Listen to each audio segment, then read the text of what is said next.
o yung pagkaintindi namin, ang nagplano ay kayo.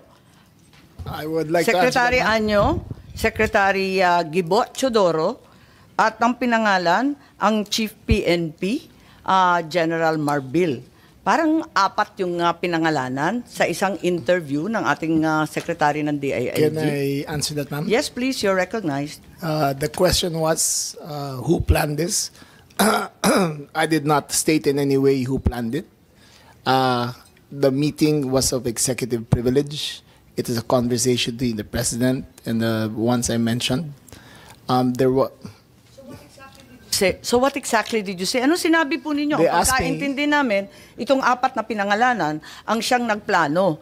Kasi Ma'am, we're already invoking namin. executive privilege in this matter.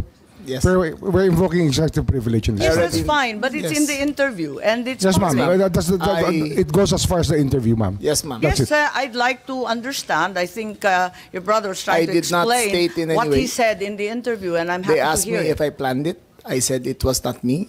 There were other people in the room, but we did not discuss any plans of any arrest. Saan ang galing yung mga pangalan na ito? Ma'am, that again is executive privilege. Ma'am, let Pero me explain, ma'am. Let me nandun explain sa first, ma'am. interview po eh. Yes, yes, Ang ma'am. liwanag Let eh. me explain first, ma'am. We were discussing rumors of an impending arrival based Parang hindi on yung ganun ang dating sa amin eh. Ang that is pagkaintindi that is namin, the apat whole na truth, nagplano. ma'am. That is we were discussing rumors. Go ahead, ma'am. Patugtog na lang natin para maintindihan ha. What was and who was really on top of this? Kayo ho ba? Because during the press conference of the president, it was you and the president. Yes. So ikaw ho ba nagplano ng lahat ng ito? Hindi naman, hindi naman. It was a group effort. Secretary Chidoro was there, Secretary Anyo was there too, and the president and I. So, hindi naman ako. Ako lang ang natira. I stand by that, ma'am. Last man standing doon sa Malacanang. I stand by that. Kasi Secretary Chidoro was working out of his office. Napakaliwanag po ng sinabi Yes, ma'am. ninyo. Wala Secretary namang Anyo, of mapakiyaw-kiyaw course, doon is sa Yes, ma'am. sinabi. Yes, ma'am. Patayin na muna natin. Pakaliwanag naman ang sabi ninyo, hindi ako mag-isa kahit ako ang kasama ng presidente nung nagsalita Yes, ma'am. sa presscon, hindi ako mag-isa ang nagplano. Isang grupo kami. Tapos pinangalanan mo. No, ma'am. Sinabi ninyo eh. I state, ma'am, again, executive privilege. But, ma'am, Walang executive privilege kasi binunyag na ninyo sa must TV. state it very clear, as I stated very clear, that there was no mastermind. We were discussing mainly about what the president's statements were in Hong Kong, and it was based all on that statement, ma'am. Sinabi ninyo na hindi kayo mag-isa na nagplano, kundi isang There was no grupo. planning, ma'am. Pero yun ang sabi eh. I said, hindi ako nagplano. Marami May kaming- isang grupo na Ang nagplano. We were all talking about a rumor, ma'am, and that was all. Rumor lang yon. Yes, ma'am. Group effort ang sabi mo eh. Ang tanong niya kung ikaw ang nagplano, tapos sabi mo, There was no hindi, planning, group ma'am. effort. There was no planning, ma'am.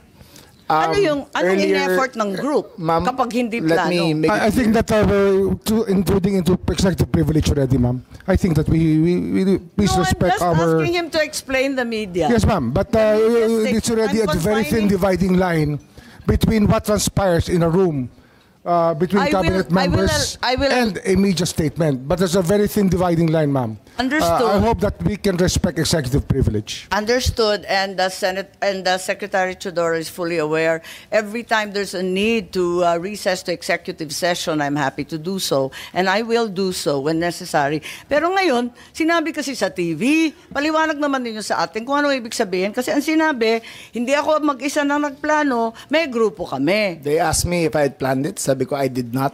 I did not plan it. I said we were there, and not to skirt, ma'am, executive privilege.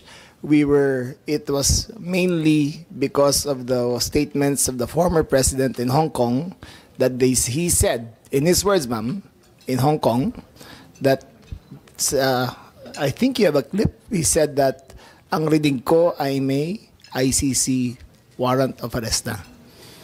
That was the best of my recollection, ma'am. So anong pinag-group effortan? Anong To discuss the ng rumor, ma'am. grupo na That, again, ma'am, pinangalanan nyo? as far Sorry. as I will invoke executive privilege, there was you cannot plan on a rumor, ma'am. Kaya nga, kaya nagtataka So, ako, again, bakit ma'am, group effort? Chismis lang naman yun. Chismis nga. Ayun Yun na nga nga, yun. kung chismis, bakit mag-group effort pa? Tapos pinangalanan mo Ma'am, pa lahat na maraming nagpag-group marites sa effort? mundo to, ma'am. Dabis naman yung marites, dami-daming It marites was a sa amin. discussion of a rumor based on the statement of the president in Hong Kong. Nakakatuwa lang dahil chismis lang pala eh. Bakit sesentensyahan yung tao sa base ng chismis? It was a discussion of a rumor based on the statement of the president in Hong Kong. So you deny that you're part and parcel of the planning and that the other persons you named, hindi rin sila kasali dun sa pagpaplano? Again, ma'am, we were discussing the statement of the former president while he was in Hong Kong, that he said that he said, in his words, ang reading ko ay may warrant of arrest na ako. So that was the only basis of the conversation, ma'am. So ito yung group effort ninyo? Yes, ma'am. Pinagtulong-tulungan ninyo yung isang bahagyang chismis? It was, ma'am, all of that is, again, the statement of the former president, not ours. Okay, so walang kinalaman to. Pero para lamang sa kaprasong chismis, magtitipon-tipon pa yung mga sekretary ng kabinete. Nakakatuwa naman. Call it what you may, ma'am. Walang magawa. Opo. Anyway, nabanggit na paulit-ulit itong Interpol, ano? At nabanggit na ng SOJ. At alam naman natin. Ma'am, Yes if po. I may, since Yes, our Secretary name Chodoro, was, please. O kasi kasali kayo eh. alluded to, the Department of National Defense and the Armed Forces of the Philippines has no law enforcement mandate. Our sole mandate is to give support to the Philippine National Police when it is asked for. And therefore, such ends our jurisdiction. The operation is clearly a law enforcement one, and the Philippine National Police has the power to ask the armed forces to assist. And that is the extent of the participation of my department and the armed forces of the Philippines. And all other matters in supporting the Philippine National Police are covered by operational security. Tama po. Kaya hindi talaga chismis lang to. Meron talagang natanggap. At sinabi rin sa isang interview, alas 3 ng umaga, natanggap na yung notice of arrest nung Martes, March 11. Sinabi naman ni Secretary Remulla na si PNP General Marbil nakatanggap ng notice of arrest warrant alas 3 ng umaga ng Martes at sinabihan ang Pangulo ng alas 6. Nabasa niya na nga sa alas 6 ng umaga. I So stand by ibig that, sabihin, hindi po chismis to. Meron ng notice of arrest warrant. You're Totoo na talking siya. about 2 different days, ma'am. Okay. March 10. Sige, clarify was- po ninyo para March 10 maintindihan namin. was conjecture. March 10, was chismis pa conjecture. lang yon. Yes, ma'am. Dala nung salita galing sa Hong Kong. Yes, ma'am. Okay. March Tapos, 11 was a formalized transmission Okay. by the ICC towards Interpol. And that was the first knowledge that this administration had of the presence of a action by the ICC directed towards Interpol. And that was the only formal knowledge that we had. So, andun lang. So, ang ibig sabihin, ang gobyerno hindi tumulong sa ICC sa application ng warrant. Nagulat kayo na dumating na lang yung dokumento. Yes, ma'am. Wala kayong kaalam-alam or paghihingi. None whatsoever, ma'am. None whatsoever. Ganon din yung SOJ, pati yung SND. Wala kayong balita, wala kayong hinikayat, wala kayong pakikiusap na ilabas na yan sa lalong madaling panahon. Wala po ako rito noon eh. Nasa Vienna po ako. Ma-attend po ako ng United Nations meeting sa Drugs and Crime, UNODC. Yung March 10 o yung 11 po? Parehong araw po, wala po ako rito. Ngunit nakikipag-usap ako sa telepono na tinatanong ko yung nangyayari dito sapagkat ang Department of Justice ay involved syempre sa bawat proseso. At kinakausap ko po yung mga pwede kong kausapin tungkol dito.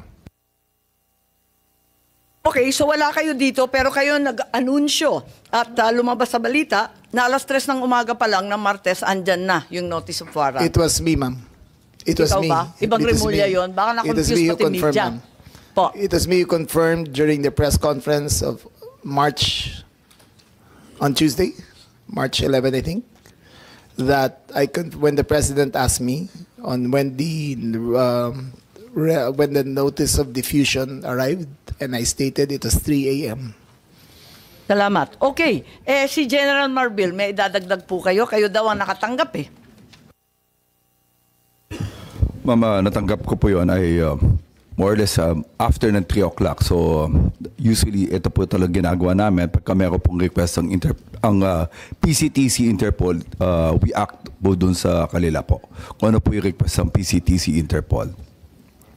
Maraming salamat, General Marbil.